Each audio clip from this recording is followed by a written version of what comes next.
শুনেছি তোমার মেয়েটা নাকি মুহাম্মদের ধর্ম গ্রহণ করেছে। মহিলা বলে হ্যাঁ, মুহাম্মদের ধর্ম গ্রহণ করেছে। এবার আবু জাহেল কই সুযোগ পাইছি, সুযোগ পাই আবু জাহেল কই শোনো শোনো, তোমার মেয়েটা কিন্তু মারা যাইতো না। নাউজুবিল্লাহ। এবার গণক, হ্যাঁ তো আজরাইলের সাথে বন্ধুত্ব আছে, বুঝছেন না? এখন তোর মেয়েটা মারা যাইতো না। বলে তোমার মেয়েটা মারা যাইতো না, কেন মারা গেছে জানো নি? বলে কেন মারা গেছে, কিসের জন্য মারা গেছে? এবার আবু জাহেল কয় তোমার মেয়েটা মারা গেছে মুহাম্মদের ধর্ম গ্রহণ করার কারণে। ওই মুহাম্মদের ধর্ম গ্রহণ করার কারণে ইসলামের বিষক্রিয়া সহ্য করতে না পাইরা তোমার মেয়েটা মারা গেছে। এখনো কি জবান বন্ধ রাখবেন নাকি নাউজুবিল্লাহ বলবেন? আরো জোরে। আবু জাহেল ওই মহিলাকে বলল তোমার মেয়েটা মুহাম্মদের ধর্ম গ্রহণ করার কারণে ইসলামের বিষক্রিয়া সহ্য না করতে পেরে মারা গেল। এই কথা যখন মহিলাকে বলল, মহিলাদের মন কিন্তু নরম হয়। কি হয়? নরম হয়। কথা কোন ঠিক কিনা? মহিলাদেরকে সহজে বুঝাইতে পারে। এই জন্য মহিলাকে যখন সে বোঝানোর চেষ্টা করলো, মহিলা সত্যই তো কথা, মুহাম্মদের ধর্ম গ্রহণ করেছে আমার মেয়ে। এ কথা যখন আবু জাহেল শিখাইয়া দিল, এখন মহিলা আবু জাহেল দেখা কয় আবু জাহেল তাহলে আমি এখন কি করব? এবার আবু জাহেল কয় কাজ করো, তুমি মুহাম্মদের কাছে যাইয়া তুমি জিজ্ঞাসা করো তোমার মেয়েটাকে কেন সে মুসলমান বানাইলো, তোমার মেয়েটাকে সে কেন তার ধর্মে নিল। তুমি যাইয়া মুহাম্মদকে প্রশ্ন করো, তাকে তুমি ধরো। এই কথা বইলা মহিলাকে উস্কায়া দিয়া দিল। এবার মহিলা যাচ্ছে, আবু জাহেল পিছনে পিছনে যায়। এদের কাজ কি? পিছনে পিছনে যাওয়া, আগে উস্কানি দেওয়া, পরে পিছনে পিছনে যাওয়া। এদের স্বভাব। কথা কোন ঠিক কিনা? এগুলো খাচ্চত, এরা খাচ্চত খুর। কথা কোন ঠিক কিনা? আবু জাহেল ওই মহিলাকে সামনে দিয়া দিল, পিছনে দাঁড়ায় দাঁড়ায় আবু জাহেল দেখে মহিলা কি করে, নবীরে কি প্রশ্ন করে। এবার মহিলা যখন নবীর দরবারে গেল, এবার বলেন তো দেখি, নবীর দরবারটা হলো রহমতের দরবার। কথা কোন না? নবীর দরবারটা কিসের দরবার? রহমতের দরবার। নবীর দরবারটা রহমতে ভরপুর। কথা বলেন ঠিক কিনা? রহমতে আলম নবী নূরে মুজাসসাম, সাহাবীরা আতর বানায় ওই নবীজির ঘাম। বলো সাহাবীরা আতর বানায়। বাবা জানো মানো শোনো আমার নূরের নবীজি, যাহার প্রেমে পাগল হলো তারকারাজি। হায় হায় আরো শুনবানি সুন্দর কাহিনী, জান্নাতেরই রুমে রুমে লেখা নবীর নাম। বলো না জান্নাতেরই রুমে রুমে লেখা নবীর নাম। ডাইন হাতটা উঁচু করে বলেন না ইয়া রাসূলুল্লাহ। রে আমার কোম্পানিগঞ্জের মুসলমান, রে আমার সিলেটের মুসলমান, ও আমার আউসকান্দির মুসলমান, ও আমার রাইয়াপুরের মুসলমান, আমার নবীর দরবার হলো রহমতের দরবার। আমার আল্লাহ কই ওমা আরসালনাকা ইল্লা রাহমাতাল লিল আলামিন। আমার আল্লাহ নবীর রহমত বানাইছে। ওই নবীর দরবারে গেলে পাথর দিলওয়ালা ওর দিল নরম হয়ে যা। আমার নবীর দরবারে যখন মহিলা ঢুকলো, আমার নবী তারে সালাম দিল। আমার নবী সালাম দিল। সালাম দিয়া না দিয়ে তুই বুড়িমা কি ব্যাপার, ব্যাপার কি? তুমি কষ্ট করে আমার এখান পর্যন্ত পৌঁছায় গেলা, তার কারণ কি? ওই মহিলা ডাক দেয়া কয় আমি আপনার কাছে একটা জিজ্ঞাসা করার জন্য আসলাম। আমার নবী কই কি জিজ্ঞাসা করার আছে তোমার, করে ফেলো। আমার নবী কিন্তু মদিনার প্রেসিডেন্ট। সুবহানাল্লাহ। আরো জোরে। রে সিলেটের মুসলমান, আমার নবী প্রেসিডেন্ট, আমার নবী রাষ্ট্রনায়ক। আমার নবীর কাছে সাধারণ মানুষ প্রশ্ন করতে গেলেও তার জন্য উন্মুক্ত ছিল। কিন্তু আপনার দেশের প্রেসিডেন্টের সাথে আপনি সরাসরি কথা বলতে পারবেন, সুযোগ আপনার হবে? আমার নবী কেমন প্রেসিডেন্ট ছিলেন, যার জন্য সর্বস্তরের জনগণের জন্য রাস্তা উন্মুক্ত ছিল। এই জন্যই তো আমার নবী দুজাহানের মডেল। জোরে বলেন না সুবহানাল্লাহ। আমার নবীর আদর্শ শ্রেষ্ঠ আদর্শ। আমার নবীর আদর্শের উপরে কোনো আদর্শ হতে পারে না। একমাত্র পৃথিবীতে শান্তি যদি চাও, একমাত্র শান্তির রাস্তা হচ্ছে আমার নবীর আদর্শ। কথা বলেন ঠিক কিনা? যতদিন পর্যন্ত আমার নবীর আদর্শ আদর্শ বাস্তবায়ন না হবে ততক্ষণ পর্যন্ত ওই রাষ্ট্রের শান্তির আশা করা। কথা বলেন ঠিক কিনা? আমার নবী এমন একটা রাষ্ট্র তৈরি করলেন যে রাজ্যের ভিতরে মানুষ স্বর্ণের দোকান ফেলে নামাজে চলে যায়। যদি বলেন না সুবহানাল্লাহ। পারস্য দেশের সম্রাটের রাষ্ট্র, হ্যাঁ, মুহাম্মদুর রাসূলুল্লাহ কেমন রাষ্ট্র কায়েম করলো, কেমন রাজত্ব তৈরি করলো যে রাষ্ট্রের মানুষেরা স্বর্ণের দোকান ফেলে নামাজে চলে যায়, চুরি হয় না, যে রাজ্যের ভিতরে একটা জেলখানা নাই। সুবহানাল্লাহ। আরো জোরে বলেন না সুবহানাল্লাহ। কিভাবে এই অসভ্য মানুষগুলোকে সভ্য করলেন? একমাত্র আমার নবীর আদর্শ দিয়া। কথা বলেন ঠিক কিনা? এই জন্য আল্লাহ বলেছেন লাকাদ কানা লাকুম ফি রাসূলিল্লাহি উসওয়াতুন হাসানাহ। জোরে বলেন সুবহানাল্লাহ। তো এত কিছু আমার আল্লাহ যে নবীর মধ্যে দিল, যে নবীর আদর্শ হচ্ছে উত্তম আদর্শ, যে নবীর আদর্শ কেউ যদি নিজের জীবনের সাথে ফিট করতে পারে সে দুনিয়াতেও সম্মানিত হয়ে যাবে, পরকালেও সম্মানিত হয়ে যাবে। কথা বলেন ঠিক কিনা? তো সেই নবীর ইজ্জতের চাদর ধরে টান দিলে কি আমরা ছেড়ে দিব? কথা কনা ছেড়ে দেব?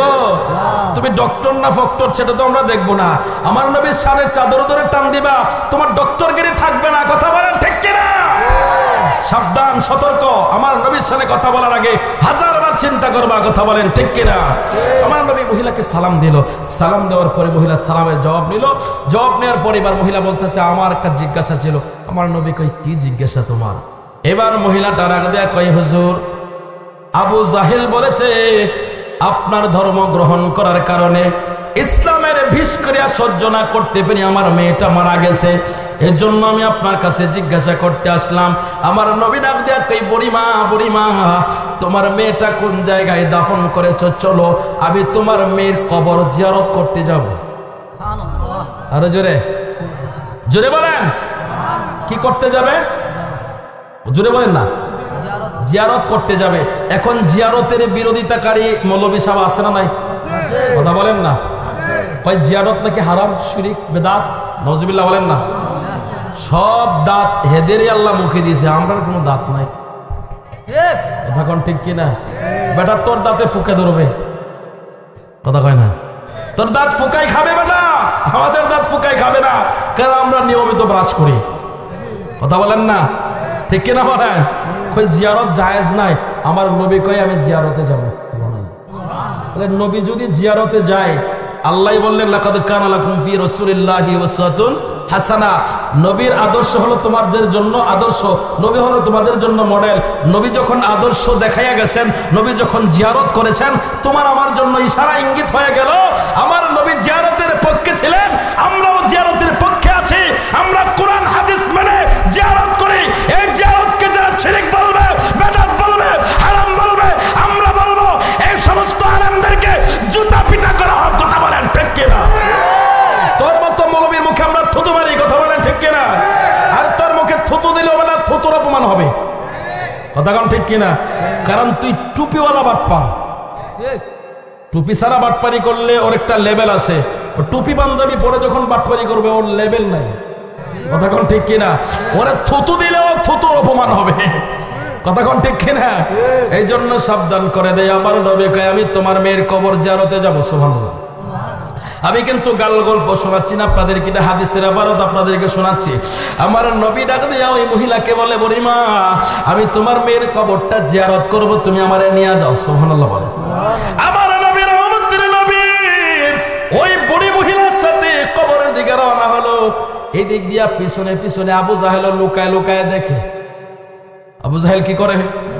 লুকায়া লুকায়া দেখে। আবু জাহেল পিছনে পিছনে লুকায় লুকায় দেখে। আমার নবী ডাক দিয়া কই তোমার মেয়ের কবর কোথায়? এবার বুড়ি মহিলা আঙ্গুল দিয়া দেখায় দিল হাজা তাহতান নাকাল, ওই খেজুর গাছের নিচে হাজা মাকবরাতুন, এটাই হলো আমার মেয়ের কবর, আমার মেয়েটাকে এখানে দাফন করেছে। এই কথা যখন আমার নবীকে বলে দিল, আমার নবী তার কবরের পাশে গিয়া দাঁড়াইলো। আমার নবী কবরের পাশে দাঁড়ায়া আমার নবী সালাম দিল, একবার সালাম দিল, আমার নবী আরেকবার সালাম দিল, দুইবার হইল। আমার নবী আরেকবার সালাম দিল, কয়বার হইল? জোরে বলেন। আমরা কবরে গেলে সালাম দেই কি দেই না? সালামটা কি আসসালামু আলাইকুম ইয়া আহলাল কবর ইয়াগফিরুল্লাহু লানা আনতুম সালাফুনা ওয়া নাহনু বিল আসার। আমরা এই দোয়া পড়ি কি পড়ি না? আমরা কবরের পাশে গেলে সালাম দেই কি দেই না? এবার আসুন, আমার নবীও কবরের পাশে গিয়া সালাম দিলেন। সালাম দিলেন, একবার সালাম দিলেন, দুইবার সালাম দিলেন, তিনবার সালাম দিলেন।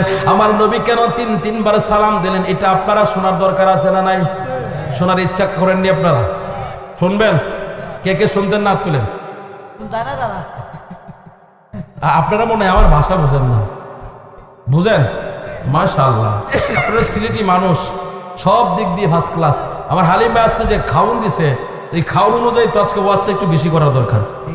আপনারা যদি রাজি থাকেন তাহলে একটু গরম ওয়াজ করবো, কি বলেন আপনারা? করবো তো? শুনবেন তো ইনশাল্লাহ? হালিম ভাই আসলে না মজাই তো ভালো, বলেন মারহাবা।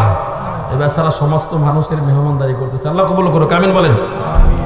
রে বন্ধু, গভীর মনোযোগ। আমার নবী, রহমতের নবী, প্রথম সালাম দিল। সালাম দেওয়ার পরে এবার আমার নবী অপেক্ষা করলো, আবার দ্বিতীয়বার সালাম দিল। দ্বিতীয়বার সালাম দেওয়ার পরে অপেক্ষা করলো। তৃতীয় সালাম দেওয়ার পরে এবার মহিলা নিজের কানে শুনতেছিল, ওই কবরের ভিতর থেকে সালামের জবাব আসতেছে। আরো জোরে। আমার নবী, রহমতের নবী, কবরের পাশে সালাম দিল। এবার কবরের ভিতর থেকে সালামের জবাব আসতেছে। আমার আল্লাহ ডাক দেয়া কই, জিবরাইল, জিবরাইল রে, যাও যাও যাও রে জিবরাইল, কবরের মাটিগুলো সরায়া দাও। সুবহানাল্লাহ, আরো জোরে। রে জিবরাইল, যেই নবীর আঙ্গুলের ইশারায় চন্দ্র দ্বিখণ্ডিত হয়, যেই নবীর চন্দ্রের আঙ্গুলের ইশারায় চাঁদ দ্বিখণ্ডিত হয়ে যায়, সেই নবী কবরের পাশে যায় সালাম দিয়েছে। মাটিরা কি ফাঁক করবা না তুমি? আরো জোরে বলেন না? আমার নবীর জন্য মাটি ফাঁক করে দাও। আমার নবী কি চাই দেখো, আমার নবী মনে হয় কথা বলতে চায়। ও মিয়া, আমার আল্লাহ চায়, আমার নবী যেটা অন্তর দিয়া চায় আমার আল্লাহ সেটাই করে দেয়। যেমন আমার নবী বাইতুল মাকদাস যখন কিবলা ছিল, কাবা ছিল, নামাজ পড়তো সকলে বাইতুল মাকদাসের দিকে ফিরে। আমার নবী যখন নামাজের মধ্যে দাঁড়ায়া, আমার নবী যখন মন চাইলো বাইতুল্লাহ কাবা হবে, আমার আল্লাহ ডাক দেয়া কই, বন্ধু, বা অর্ধেক নামাজ আপনি বাইতুল্লাহর দিকে ফিরে পড়েন, অর্ধেক নামাজ আপনি কাবার দিকে ফিরে পড়েন। এবার আমার প্রশ্ন হচ্ছে, আল্লাহ তো এই কথাটা বলতে পারতো, বন্ধু আপনি এখন নামাজটা পড়ে ফেলেন, পরের ওয়াক্তে আমি আল্লাহ চেঞ্জ করে দেব। এই কথা আমার আল্লাহ বলে নাই, বলে নাই, বলে নাই। আমার আল্লাহ ডাক দেয়া কই, বন্ধু, অর্ধেক নামাজ আপনি বাইতুল মাকদাসের দিকে ফিরে পড়ছেন, বাকি অর্ধেক আপনি নামাজ পড়বেন বাইতুল্লাহর দিকে। আজকে থেকে বাইতুল্লাহ কাবা হয়ে গেল। আমি শুধু আপনার অন্তরে আপনি ধারণা করলেন, আমি আল্লাহ সেটা দান করে দিলাম। একটু আওয়াজ করে কি বলা যাবে না ইয়া রাসূলুল্লাহ? এই জন্যই তো আমরা বলি, হাজার দরুদ হাজার সালাম যার খাতিরে দু জাহান। বলেন, হাজার দরুদ হাজার সালাম যার খাতিরে দু জাহান। আল্লাহ রাসূলের গুণগান গৌরে আশিকান, আল্লাহ রাসূলের গুণগান। আল্লাহ রাসূলের উপরে হাজার দরুদ সালাম পড়লে কি গুণ হইব? তাহলে জবানটা খুলে বলেন না, হাজার দরুদ হাজার সালাম যার খাতিরে দু জাহান। হাজার দরুদ হাজার সালাম যার খাতিরে, আল্লাহ রাসূলের গুণগান গৌরে আশিকান, আল্লাহ রাসূলের গুণগান। নবীর মহব্বতের ডাইন হাতটা তুলে বলতে পারবেন না ইয়া রাসূলুল্লাহ? এ বন্ধু, আমার নবী, রহমতের নবী, কবরের পাশে দাঁড়ায়া সালাম দিল। সালামটা দেওয়ার সাথে সাথে আমার আল্লাহ কই, জিবরাইল রে, কবরের মাটিটা সরায়া দাও। কবরের মাটি সরায়া দেওয়া হলো। কবরের ভিতর থেকে 15 দিন আগে যে মেয়েটারে দাফন করা হয়েছে, ওই মেয়েটা কবরের ভিতর থেকে বের হয়ে আসলো। আরো জোরে। সিলেটের মুসলমানের ঈসা নবী যদি মৃত মানুষকে জীবিত করতে পারে, ঈসা নবীর মুজিজার ক্ষমতা বেশি নাকি আমার নবীর মুজিজার ক্ষমতা বেশি?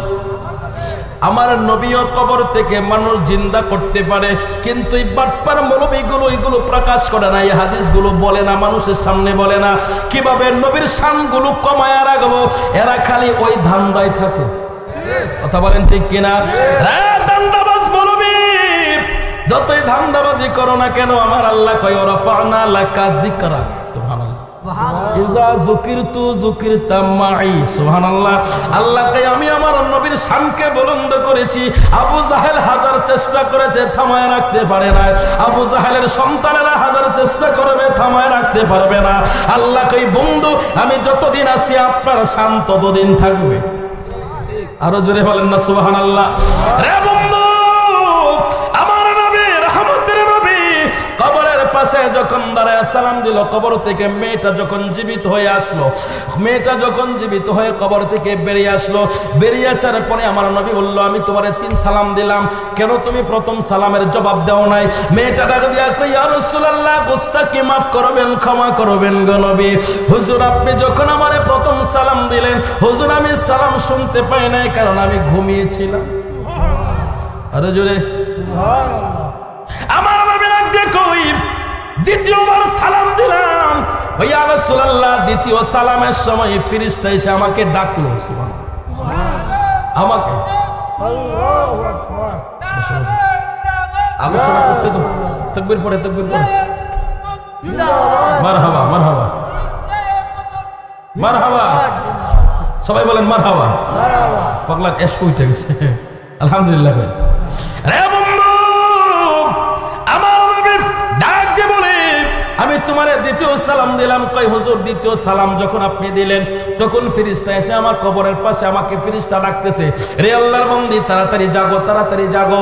তুমি জানোনি তোমার কবরের পাশে কে দাঁড়াইছে, তোমারে কে সালাম দিচ্ছে জানোনি? যাকে আমার আল্লাহ স্বয়ং নিজে দরুদ সালাম যার উপরে পড়ে, যার জন্য আমার আল্লাহ নিজে সালাম পাঠায়, সেই দুজাহানের বাদশা নবী তোমার কবরের পাশে দাঁড়াইছে। একটু আওয়াজ করে বলা যাবে নি আল্লাহু আকবার? এবার আমার নবী রহমতের নবী মেয়েটাকে ডাক দিয়া কয় তুমি দ্বিতীয় সালামের সময় তুমি কি করেছিলা? বলে হুজুর দ্বিতীয় সালামের সময় আমারে জাগায়া দিল।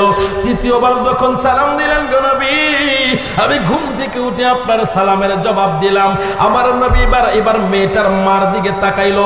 এবার বুড়ি মহিলাকে ডাক দিয়া কয় মা, তুমি তোমার মেয়ের সাথে কথা বলো।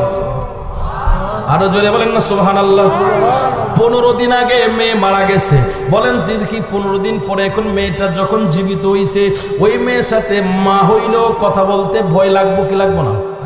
এখন যদি একটা মরা মানুষ ধরেন 15 দিন আগে মারা গেছে, এই ব্যাটারা যদি একটা ভয়ে দিই, আপনারা বলেন তো দেখি আপনারা থাকবেন না ভাগবেন? সব দৌড়বো। কথা কোন ঠিক কিনা? দৌড়বো আর কইবে হাসান বিল্লাহ হুজুর থাক, হাসান বিল্লাহ হুজুর থাক, আর আমরা সব ভাগি। কথা কোন ঠিক কিনা? ভয় তো লাগবে। কথা কোন ঠিক নেই? হ্যাঁ ভয় লাগবে, ভয় লাগবে, ভয় রে ভয়। এই ভয়ের কথা একটু পরে আলোচনায় আসতেছে রে বন্ধু। হে বন্ধু, 15 দিন আগে মেয়েটা মারা গেল, এবার মেয়েটা যখন জীবিত হইল, আমার নবী বড়ি মহিলাকে কয় মা তুমি কথা বলবা নি তোমার মেয়ের সাথে? এবার মেয়েটার মা ডাক দেয়া কয় ইয়া রাসূলুল্লাহ আমি তার সাথে কি কথা বলবো হুজুর আপনি বলেন। আরো জোরে।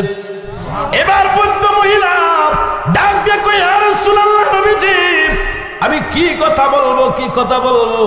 আমার মেয়ের পরনে যে জামা কাপড় আমি দেখতেছি গো নবী, এই কাপড় তো আমি তারে পরিধান করায় কবরে দেয় নাই, আমি তারে পরিধান এই সাদা মার্কিন পরায় তারে কবরে রেখেছিলাম।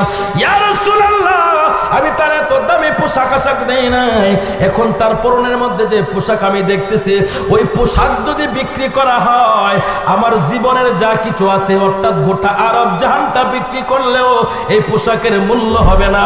একটু আওয়াজ করে বলা যাবে নি ইয়া রাসূলুল্লাহ নবী তুমি আমার হয়ে যাও, বলেন নবী তুমি আমার হয়ে যাও, তুমি আমার আমি তোমার, তুমি আমার আমি তোমার, একবার কথা দাও নবী তুমি আমার হয়ে যাও, বলুন নবী তুমি আমার হয়ে যাও, তোমায় ভালোবাসি হৃদয়ের টানে, মন বসে না কোনো কাজে তোমায় বিহনে, শয়নে স্বপনে তুমি, শয়নে স্বপনে একবার দেখা দাও নবী তুমি আমার হয়ে যাও, বলুন নবী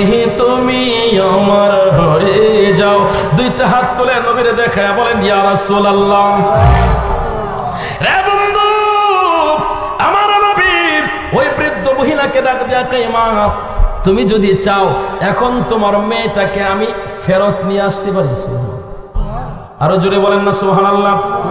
রে বন্ধু আমার নবী ডাক দিয়া ওই বৃদ্ধ মহিলাকে বলেন, মা তোমার একটু আগে মিথ্যাবাদী আবু জাহেল কাযযাবের বাচ্চা, সে বলেছিল তোমার মেয়েটা নাকি কষ্টে আছে কবরের ভিতরে, ইসলাম ধর্ম গ্রহণ করার কারণে তোমার মেয়েটা মারা গেল। এবার তুমি জিজ্ঞাসা করো তোমার মেয়েটা কবরে কোন হালতে আছে, তোমার মেয়েটা কি সুখে আছে না দুঃখে আছে, তুমি নিজেই জিজ্ঞাসা করে নাও। এবার ওই মহিলা ডাক দিয়া কই, রে ইয়া রাসূলুল্লাহ নবীজি আমি কি জিজ্ঞাসা করব গো নবী, আপনি জিজ্ঞাসা করেন না। আমার নবী ডাক দিয়া কই, ওই মেয়েটারে ডাক দিয়া কই, মা এবার তুমি বলো তোমার সাথে কবরের মধ্যে আল্লাহ কি ব্যবহার করেছে, তোমার সাথে ফেরেশতা কি আচরণ করেছে। এবার মেয়েটা ডাক দিয়া কই, ইয়া রাসূলুল্লাহ নবীজি ও মায়ার নবী গো, আমারে যখন 15 দিন আগে গো নবী কবরে রাখা হয়, আমারে যখন 15 দিন আগে কবরে কবরস্থ করা হয়েছে, আমারে কবরে দেওয়ার পর সমস্ত মানুষগুলো যখন আমার কবর থেকে বিদায় হয়ে গেল, ইয়া রাসূলুল্লাহ আমি তাকায়া দেখলাম আমার কবরের মধ্যে 2 জন ফেরেশতার আগমন হইছে। সুবহানাল্লাহ বলেন, আরো জোরে সুবহানাল্লাহ। মুনকার নাকির, মুনকার যদি বলেন না মুনকার, 2 জন ফেরেশতা কবরের ভিতরে আগমন করেছে। এখন 2 জন ফেরেশতা কেন কবরে আসে? একজন আসলেই তো সার্থকতা, কোন ঠিক কি না?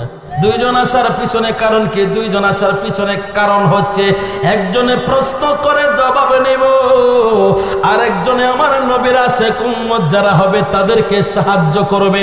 একটু আওয়াজ করে বলবেন আল্লাহু আকবার। রে বন্ধু ওই কবরের ভিতরে মেয়েটা ডাক দিয়া কই, ইয়া রাসূলুল্লাহ সমস্ত মানুষগুলো যখন আমার কবর থেকে বিদায় হয়ে গেল, আমি দেখলাম আমার কবরের ভিতরে 2 জন ফেরেশতা আসলো। আসার পরে আমাকে ফেরেশতা প্রশ্ন করলো, আবার আমার দেহের ভিতরে প্রাণ ফিরিয়ে দেওয়া হলো। সুবহানাল্লাহ, আমার দেহের ভিতরে প্রাণ ফিরিয়ে দেওয়া হলো, আমাকে বসানো হলো, শুরু করে দিল। আমার প্রথম প্রশ্ন করেছিল আমার রব্বুকা, তোমার রবকে। আমি আমার রবের পরিচয় দিলাম, রব্বি আল্লাহ, আমি আমার রবের পরিচয় দিলাম। এবার দ্বিতীয় প্রশ্ন করলো মান দিনুকা, তোমার ধর্ম কি ছিল? আমি বললাম দিনিয়াল ইসলাম। দ্বিতীয় প্রশ্নের জবাব দিলাম। দ্বিতীয় প্রশ্নের জবাব দেওয়ার পর এবার 3 নাম্বার প্রশ্নের সময় ফেরেশতা ডেকে বলল, এবার কিন্তু খুব সেনসিটিভ, এবার this is a final question, এটা লাস্ট কোশ্চেন। এই কোশ্চেনের জবাব যদি তুমি ভালো করে দিতে পারো তাহলে প্রথম প্রশ্ন দ্বিতীয় প্রশ্নের মার্ক তুমি পাইবা, আর যদি শেষ প্রশ্নের মধ্যে ফেল মারো প্রথম প্রশ্ন দ্বিতীয় প্রশ্নের উত্তর হওয়ার পরেও সেটা শূন্য হয়ে যাবে। আরো জোরে, আমি সহজে বুঝাই। ধরেন আপনি 1 লিখলেন, কত? 1 লিখে একটা শূন্য দিলেন, কত হইল? জোরে বলেন না, গণনা জানেন না আপনারা। আরেকটা শূন্য দিলেন, আরেকটা দিলেন, আরেকটা দিলেন, 10,000। তাহলে যত দিবেন খালি বাড়বে। এখন ধরেন আপনি 100টা শূন্য দিলেন, সামনের একটা মুছে ফেললেন, কি আছে? সব কি শূন্য। এদের কোনো মূল্য আসেনি? কথা কয় না, কোনো মূল্য আসেনি। ঠিক তেমন ভালো করে শোনো আমার ভাইরা যারা রয়েছে, নবী যারা চিনো না তোমাদেরকে চিনাচ্ছি, ভালো করে শোনো। নামাজ আছে, রোজা আছে, হজ আছে, যাকাত আছে, তাসবিহ আছে, দান সদকা আছে, কিন্তু নবী চিনলে না, নবীর পক্ষে নাই। মনে রাখবা, এক যেমন না থাকলে 1000 স্বর্ণের কোনো দাম নাই, নবী না থাকলে আমলের কোনো দাম নাই। কথা বলেন ঠিক কিনা? এই জন্য মনে রাখো, নবী হলো ঈমান, নবী হলো ঈমান। নবী যদি চিনো, নবীর পক্ষে থাকো, তোমার অল্প আমল নাজাতের জরিয়া হয়ে যাবে। কথা বলেন ঠিক কিনা? আমরা সেই নবীর পক্ষে থাকতে চাই কি চাই না? ডাইন হাত তুলে বলেন, চাই কি চাই না? নারায়ে তাকবীর, আল্লাহু আকবার, নারায়ে রিসালাত, ইয়া রাসূলুল্লাহ, আহলে সুন্নাত ওয়াল জামাত জিন্দাবাদ, জিন্দাবাদ, নূর নবীজির স্বপ্ন হুশিয়ার শব্দ, সিলসিলায়ে ফুল তুলি জিন্দাবাদ, জিন্দাবাদ, নারায়ে তাকবীর। নবীজি ঈমান, শোনো তাহার শান। নবীজি ঈমান, শোনো তাহার শান। ওরে ওই নবী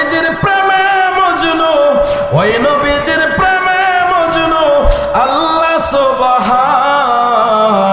নবীজি ঈমান শোনো তাহার শান, নবীজি ঈমান শোনো তাহার শান। কথা বলেন ঠিক কিনা?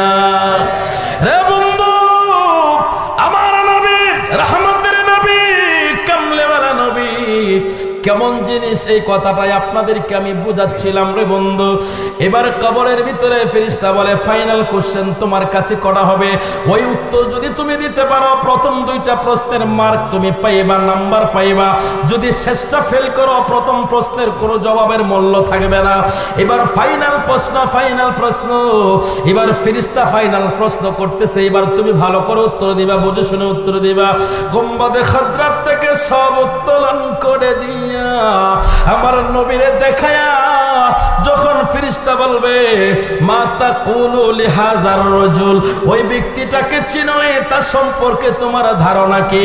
মেয়েটা নাক দেয়া কই ইয়া রাসূলুল্লাহ, নবীজি খোদার কসম করে বলি গো নবী, খোদার কসম করে বলি, যেই মাত্র ফেরেশতা আমারে বলল, আঙ্গুল দিয়া দেখায়া দিল, আমি দেখি তো চিনে ফেললাম তিনি আমার নবী। আমি সাথে সাথে বললাম হাযা নবিয়ুন হাযা সাইয়্যিদুন, ইনি আমার নবী, ইনি আমার নেতা। বলতে দেরি হলো, কে জানে আওয়াজ করে বলতেছে আফরিসু ফিরাসাল জান্নাত তাফতা, আমাকে কে জানে ডেকে বলল আমার কাপড়ের নিচ দিয়া জান্নাতি গালিসা বিছায়া দিতে। ইয়া রাসূলুল্লাহ, একটা জিনিস আমি বুঝলাম না গো নবী, আপনি হইলেন মদিনায়, আপনি হইলেন মক্কায়, ইয়া রাসূলুল্লাহ আপনার জমিনের মধ্যে আমাকে যখন ফেরেশতা বলল, আমি দেখলাম আপনি আমার কবরের ভিতরে। একটু আওয়াজ করে কি বলা যাবে না আল্লাহু আকবার? আমরা সেই নবীর গুণগান করি, সেই নবীর কথা বলি, সেই নবীর কথা বলে, যে নবীকে দুনিয়াতেও পাওয়া যায় কবরেও পাওয়া যায়। কথা বলেন ঠিক কিনা?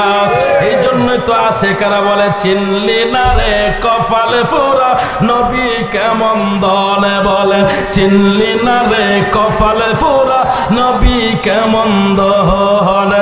কবরে হাসরে নবী, ফুলসিরাতের ঘাটে নবী, কবরে হাসরে নবী, ফুলসিরাতের ঘাটে নবী, সব বিপদের ঘাটে আমার নবী আফরজন, ওরে সব বিপদের ঘাটে আমার নবী আফরজন।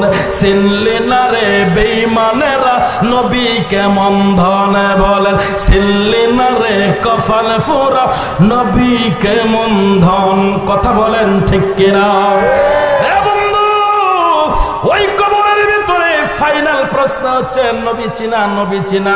এখন যদি তোমার ধারণা নবী সম্পর্কে বাজে থাকে, খারাপ থাকে, তাহলে তুমি কবরের নবী চিনবা না। তোমার হুজুর সারা জীবন কইছে নবী মইরা গেছে, আউযুবিল্লাহ। কথা বলেন ঠিক কিনা? বলে কি বলে না? ওরা কয় না নবী মারা গেছে, নবীর কাছে যাও কেন? নবী তো তোমার আমার মতো মারা গেছে, আউযুবিল্লাহ। আরো জোরে বলেন। আরে বন্ধু, এবার মেয়েটা দেখো ইয়া রাসূলুল্লাহ ইয়া হাবিবাল্লাহ, নবী গো, ওই কবরের ভিতরে যখন আপনি নবীকে দেখানো হলো, ইয়া রাসূলুল্লাহ আপনাকে দেখানো মাত্র আমি যখন আপনাকে চিনে ফেললাম, কে জানি বলল আফরিসু ফিরাসাল জান্নাত তাফতা, তার কাপড়ের নিচ দিয়া জান্নাতি গালিচাটা বিছিয়ে দেওয়া হোক। ইয়া রাসূলুল্লাহ আমি দেখলাম আমার কবরটা সাধারণ কবর রইল না গো নবী। ইয়া রাসূলুল্লাহ আমার কবরটাকে প্রশস্ত বানায় দেওয়া হলো, আমার কবরটাকে বড় বানায় দেওয়া হলো। সুবহানাল্লাহ। সাধারণত আপনারা যখন কবর খোঁড়েন 3.5 হাত নাকি? তবরক খাবেন না আপনারা? আপনাদের জন্য স্পেশাল করে তবরক করা হয়েছে। মারহাবা বলেন। রাত্র তো বাবা বেশি হয়েছে না? আপনাদেরকে বলছিলাম না শয়তান কিন্তু আপনাদের পিছু ছাড়ে নাই, ছাড়ছে? যদি ছাড়তো তাহলে কি উঠায় নিত? কি বলেন? মানুষ যখন উঠবে তখন বুঝবেন যে শয়তান ওর পিছনে লেগে আছে। কথা বলেন ঠিক কিনা? শয়তান ওরে ভালো করে ক্যাপচার করে নিয়েছে, ধরে নিয়েছে, ওকে শেষ পর্যন্ত জান্নাতি হয়ে থাকার জন্য আল্লাহ ফেরেশতা শয়তান দিবে না তাকে। এই জন্য খুব সাবধান, শয়তান থেকে মোকাবেলা করে বিজয় লাভ করতে হবে। কথা বলে ঠিক কিনা? এবার আসুন আমার ভাইয়েরা, আমি আলোচনার শেষের দিকে চলে যাচ্ছি, আপনাদের প্রধান অতিথি চলে আসতেছে। এবং এতটা যখন করা হলো, মেয়েটা ডাক দিয়া কই, ইয়া রাসূলুল্লাহ, আমি দেখলাম আমার কবরটারে প্রশস্ত বানিয়ে দেওয়া হলো। ইয়া রাসূলুল্লাহ, এই কবরটারে অনেক বড় বানায়া দেওয়া হলো। এই কবরটারে যখন অনেক বড় বানায়া দেওয়া হলো, ইয়া রাসূলুল্লাহ, আমি দেখলাম আমার কবরের ভিতর থেকে তো সবাই চলে গেল। হুজুর, আমি তো একা হয়ে যেতে লাগলাম। এমন সময় দেখলাম আমার ডান দিক থেকে একজন আসলো, আমার বাম দিক থেকে একজন আসলো, আমার সামন দিক থেকে একজন আসলো, পিছনের দিক থেকে আসলো। এই চারজন আমার কবরের ভিতরে আসলো। আমি জিজ্ঞাসা করলাম, কে তুমি, তোমাদের পরিচয় কি? এরা বললো, আমরা তোমাদের সঙ্গী, তোমাদের সঙ্গী হয় কিয়ামত পর্যন্ত তোমার সাথে থাকবো। ইয়া রাসূলুল্লাহ, ইয়া হাবিবাল্লাহ, নবী গো। এমন সময় আমি তাকায়া দেখলাম আমার জন্য বেহেশতি নাস্তা নিয়ে আসলো। সুবহানাল্লাহ, কি কইতে মন চায় না? ইয়া রাসূলুল্লাহ, বেহেশতি খাবার নিয়ে আসলো আমার জন্য। আমি দেখলাম বেহেশতি খাবার যখন আমার সামনে পরিবেশন করা হলো, আমি যখন খাবারটা দেখলাম, আমার খাবারগুলো দেখে আমার পেট ভরে গেল। ইয়া রাসূলুল্লাহ, আমার জিন্দেগিতে কোনোদিন এত সুন্দর সুস্বাদু খাবার আমি দেখি নাই। ইয়া রাসূলুল্লাহ, নবীজি, নবী গো নবী, এত সুস্বাদু খাবার ছিল গো নবী। ওই খাবারটা দেখি আমার ওই সুঘ্রাণে আমার পেট ভরে গেল। হুজুর, এমন সময় আমি দেখলাম আরেকজন নিয়ে আসলো আমার জন্য শরবত। আমাকে বললো, আল্লাহর বান্দে, তুমি শরবতটা পান করে নাও। ইয়া রাসূলুল্লাহ, শরবতটা পান করার সাথে সাথে দেখলাম আমার তন্দ্রা এসে গেল, ঘুম এসে গেল। এত শান্তি ফিল করতেছি আমি, পৃথিবী জমিনের মধ্যে এত শান্তি কোনোদিন আমি ফিল করি নাই। ইয়া রাসূলুল্লাহ, আমার চোখে যখন ঘুম এসে গেল, আমি তাকায় দেখলাম আমার জন্য 4 জনে মিলে একটা খাট নিয়ে আসলো। সিলেটের মুসলমান, এটা সেগুন কাঠের খাট না রে, এমন একটা খাট আমার জন্য নিয়ে আসলো। ইয়া রাসূলুল্লাহ, আমি দেখলাম তার পায়াগুলো মণিমুক্তা খচ্চিত ছিল। সুবহানাল্লাহ, স্বর্ণ দিয়ে মোড়ানো ছিল, মণিমুক্তা খচ্চিত, দামি দামি জহরত পাথর দিয়ে তৈরি ছিল। ইয়া রাসূলুল্লাহ, আমারে যখন ওই খাটটা দেওয়া হলো, হুজুর, আমি যখন খাটের মধ্যে শুয়ে পড়লাম, আমি দেখলাম আমার দুই দিক দিয়ে 2 জনে শীতল পাকা হাতে নিল। ইয়া রাসূলুল্লাহ, 2 জনে 2টা শীতল পাকা হাতে নিয়ে আমারে যখন বাতাস করতে শুরু করে দিল, হুজুর, আমারে যখন বাতাস করতে শুরু করে দিল, আমার চোখে ঘুম এসে গেল। ইয়া রাসূলুল্লাহ, ইয়া হাবিবাল্লাহ, নবী গো, ও নবী, আমি যখন চোখে ঘুম এসে গেল, ঘুমিয়ে পড়লাম। এই 15 দিন পর্যন্ত ঘুমাইলাম, আর আজকে আপনি আমারে ঘুম থেকে জাগ্রত করলেন। একটু আওয়াজ করে কি বলবেন না আল্লাহু আকবার? ইয়া রাসূলুল্লাহ, ইয়া হাবিবাল্লাহ, ইয়া রাসূলুল্লাহ, ইয়া হাবিবাল্লাহ, ইয়া রাসূলুল্লাহ, তুমি জীবন, তুমি মরণ, আদার করে তুমি আপন, তুমি জীবন, তুমি মরণ, আদার করে তুমি আপন, তুমি মোদের পারের তরি, তুমি মোদের পারের তরি, তুমি নিদানে তরানে ওয়ালা। ইয়া রাসূলুল্লাহ, ইয়া হাবিবাল্লাহ, ইয়া রাসূলুল্লাহ, ইয়া হাবিবাল্লাহ, ইয়া রাসূলুল্লাহ। একটু জবান খুলে মোহাব্বতের আওয়াজে বলেন না আল্লাহু আকবার। রে বন্ধু, আমার নবী, রহমতের নবী, মেয়েটাকে যখন কবর থেকে জাগানোর পরে এবার আমার নবী মেয়েটার মাকে ডাক দিয়ে কই, বড়ি মা, এবার তুমি বলো, তুমি বলো, তুমি যদি বলো তোমার মেয়েটাকে ফেরত দিয়া দিয়ে তোমার ঘরে। এবার মেয়েটার মা ডাক দিয়া কই, ইয়া রাসূলুল্লাহ, আমার মেয়েটা কবরে এত শান্তি, হুজুর এত শান্তিতে আছে, আমার জিন্দেগিতে আমি আমার মেয়েকে এত শান্তি দিতে পারবো না। এবার মায়ের অন্তরের মধ্যে জাগলো, আমার মেয়েটা সুখে আছে। আমার আদরণী মা, আমার সোহাগিনী মা, এই দুনিয়া মায়ের সাথে হয় না তুলনা, বলো না, এই দুনিয়া মায়ের সাথে হয় না তুলনা। আমার আদরণী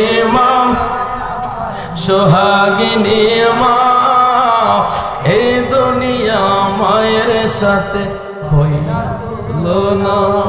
রে বন্ধু, এই যে আব্দুল হালিম সাহেব একটু আগে তিনি দোয়া চাইলেন, হুজুর আমার মা মারা গেছে।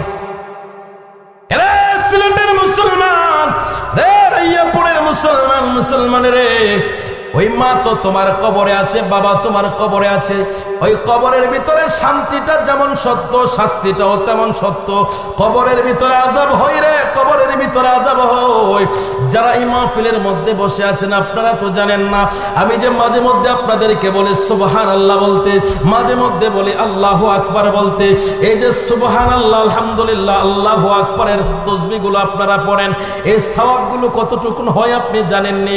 একবার যদি কেউ সুবহানাল্লাহ পড়ে, সুবহানাল্লাহি তামলাউল মিজান ওয়া তামলাউ বাইনাস সামাওয়াতি ওয়াল আরদ, একবার সুবহানাল্লাহর সওয়াব আমার নবী কয়, এই সুবহানাল্লাহর সওয়াব যদি এক পাল্লায় দেওয়া হয়, গোটা পৃথিবীটাকে যদি এক পাল্লায় দেওয়া হয়, ওই সুবহানাল্লাহর নেকির ওজন বেশি হয়ে যাবে। জোরে কি বলা যাবে না আল্লাহু আকবার?